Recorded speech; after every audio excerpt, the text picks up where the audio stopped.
As most of you know, I am what is called a lectionary preacher.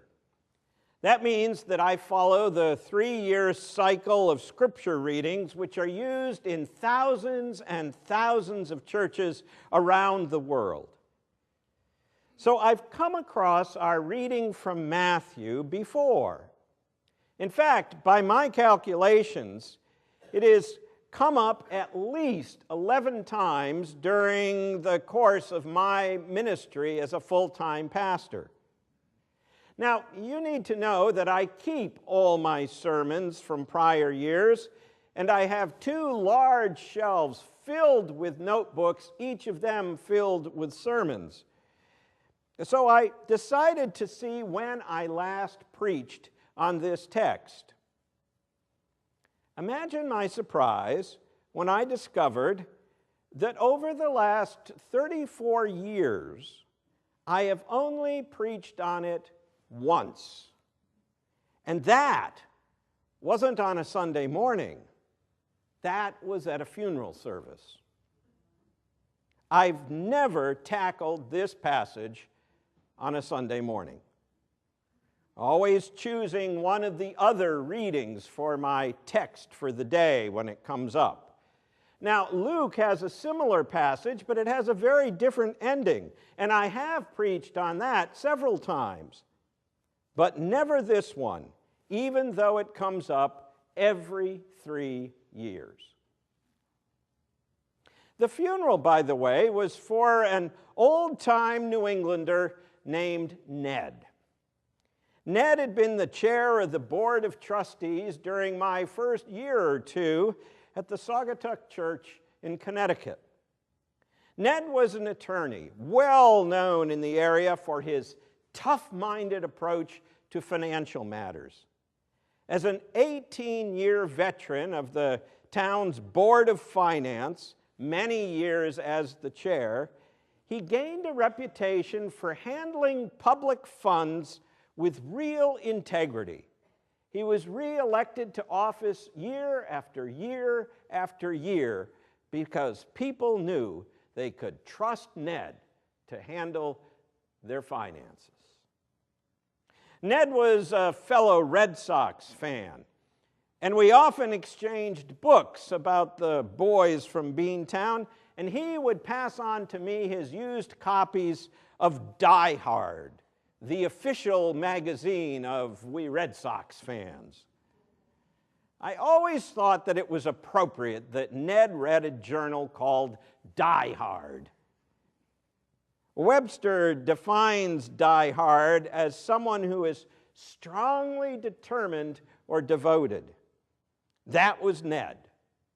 And one of the things he was devoted to was his church. Over the years, he served on a variety of church boards and committees, most notably as a trustee. His last term of service as chair, he brought in a surplus at the end of the fiscal year. A year that, due to 9/11, had been very challenging and financially challenging as well. In his annual report that year, Ned wrote, "The trustees are responsible for the handling of the finances of the church and maintaining the church properties. Those obligations were properly discharged during calendar year 2001, and we ended on a high note." Maybe now you can see why I picked this passage from Matthew for Ned's funeral. He was one of those 5 talents sort of guys. For in many ways, Ned was one of the finest stewards I have ever met. The financial success of the church and the town were in Ned's care and keeping. And he understood that when we are given responsibility for certain things in life, we hold them in trust. He understood that it is our duty not only to protect those resources, but also to use them in ways that make life better for those we serve. This passage that I read at his funeral, this passage with its parable of the talents, comes very near the end of Matthew's gospel. Jesus is in his very last days. Shortly, he will be arrested, tried, and crucified. And according to Matthew, Jesus knows that. He knows that his time is short and the end is near. Perhaps as he tells this tale of 3 servants, 3 slaves, entrusted with varying amounts of money, perhaps Jesus wonders about his own stewardship. Not his stewardship of money. Most scholars would agree Jesus had little more than the clothes on his back. No, not his money, but rather his stewardship of time and talent, his stewardship of the message he'd been given to share with others. He may have asked himself things like, have I done all I can do to tell people of God's love? Have I done everything I can to show that love in my actions? Have I been a good steward of my life? Now, it certainly is not mine to judge Jesus, but it does seem to me that he was a most excellent steward. It is, however, given to me to judge my own stewardship. And it is given to you to judge yours. Each of us must ask, am I being a good steward of my life and my resources? This parable from Matthew, I think, can help answer that question for us. It begins with a man heading out on a journey, a long journey, we suspect, as the story plays out. He summons his 3 servants, and he gives each of them a portion of his wealth to take care of in his absence. To the first, he gives 5 talents. A talent is a measure of money, and it's a very large sum of money. To the second, he gives 2 talents, and to the third, just 1. One scholar writes, observe that the master gives different amounts, depending on the abilities of the servants. He takes into account his servants' capabilities. He does not give specific directions.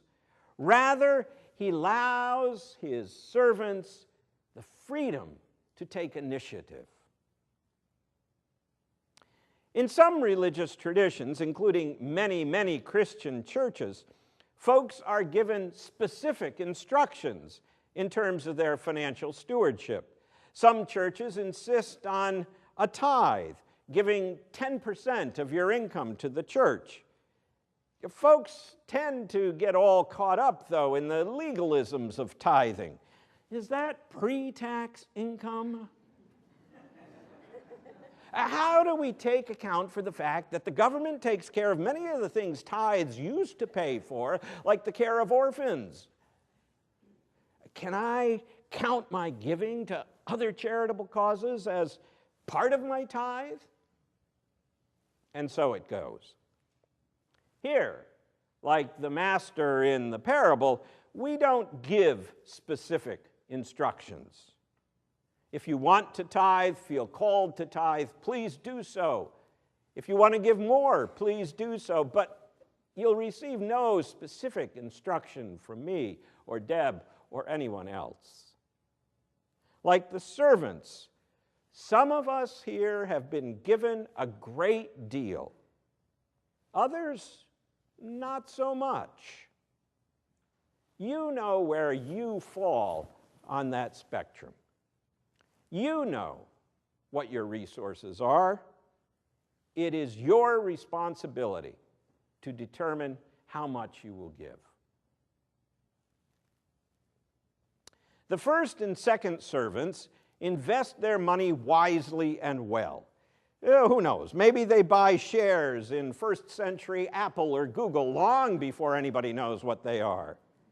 Maybe they pick up some house lots in Jerusalem just before a major renewal project causes property values to go up. Whatever the case, they use what they have been given wisely and well and end up making a huge profit for the master. The third servant, though, he takes his money and he buries it in a hole in the ground, the first century equivalent of locking it up in a safe deposit box. When the master returns, the first and second servants are able to give him the original principal, so to speak, and 100% interest.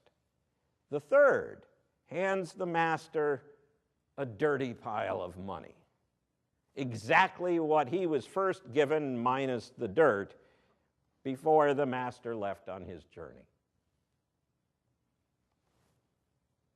Now, some people think of stewardship as what we do when the master comes home.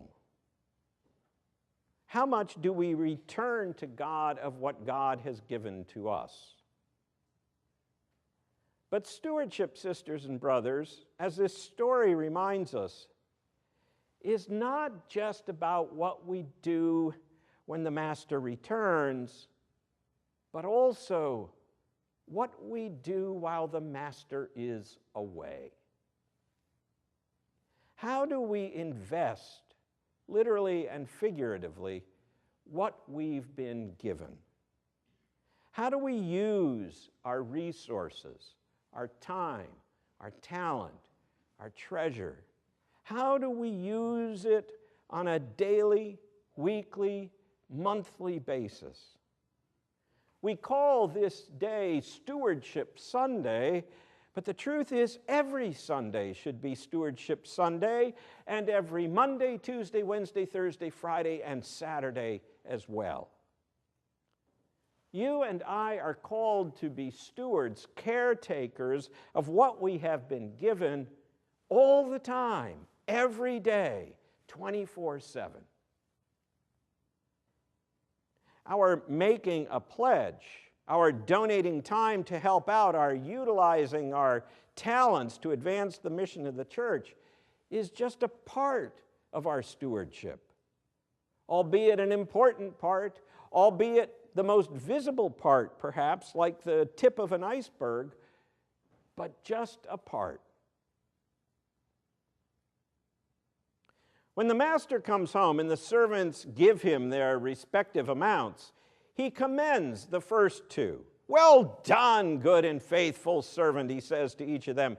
"You have been trustworthy in a few things. I will put you in charge of many things. Enter into the joy of your master." But when the third guy hands over just the single talent he had been given, the master fairly explodes.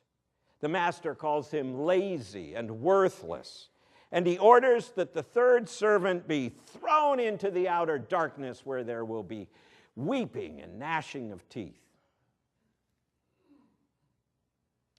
As I reread this parable, especially as I reread its ending, it suddenly came back to me. It's the parable's conclusion that has prevented me from preaching on it in the past, especially on Stewardship Sunday. I mean, I wouldn't want anyone walking out of this service thinking I said, if you don't pledge, you'll be cast into outer darkness where there is weeping and gnashing of teeth. It's just not a good marketing strategy. Make a pledge or go to hell. That just doesn't cut it as a stewardship slogan.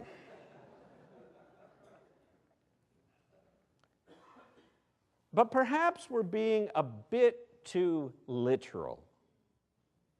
Maybe we need to view this final verse not as a threat, but rather as a reminder. Stewardship is serious business. On a global scale, I think we maybe are finally coming to realize that truth. Stewardship of the earth, caring for the environment, is a very serious business. And so is personal stewardship.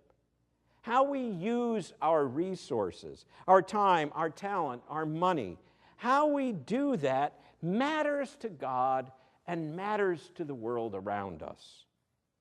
Like the servants in the story, we are co-workers with God.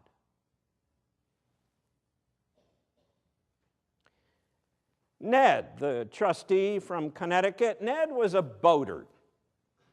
Ned once bought one of those little portable grills that you attach to the stern of a boat. One day he was out on Long Island Sound with some of his friends testing out his new grill when the lid fell off and went into the water and began to sink.